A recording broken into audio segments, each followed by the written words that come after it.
Sont les vérifications à faire avant de prendre la route. Pensez à éteindre également toutes les lumières de la caravane, car celles-ci sont maintenant alimentées uniquement par la batterie de la voiture. Vérifiez que toutes les fenêtres sont fermées ainsi que les lanterneaux. Donc je referme le lanterneau, je m'assure que celui-ci est bien verrouillé. Toutes les fenêtres. Donc là on voit qu'il y a un risque. Voilà, je ferme bien. Voilà, on a une belle soute de rangement sous un lit. Donc quand vous y mettrez vos bagages, pensez à les amarrer ou au moins à les caler. Mais attention parce que là, il y a un piège avec cette gaine de chauffage à air pulsé qui n'est pas protégée. Donc en cas de freinage brusque, la charge peut aller abîmer la gaine. Donc faites attention dans le choix des objets. Et rappelez-vous, encore une fois, qu'on est sur la partie arrière de la caravane. Donc on ne va pas surcharger cette partie-là si on a un poids en flèche qui est déjà trop léger. Donc là aussi, pensez à bien fermer.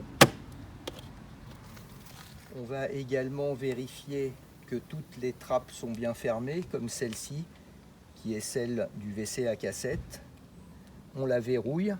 Donc là également, on bloque bien toutes les trappes et on les verrouille pour être sûr qu'éventuellement il n'y aura pas de vol pendant une pause sur la route.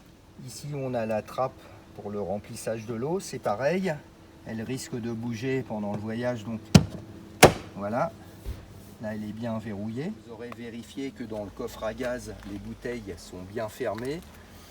N'oubliez pas d'emporter une roue de secours, c'est toujours pratique et il y a la place dans ce genre de grand coffre à gaz.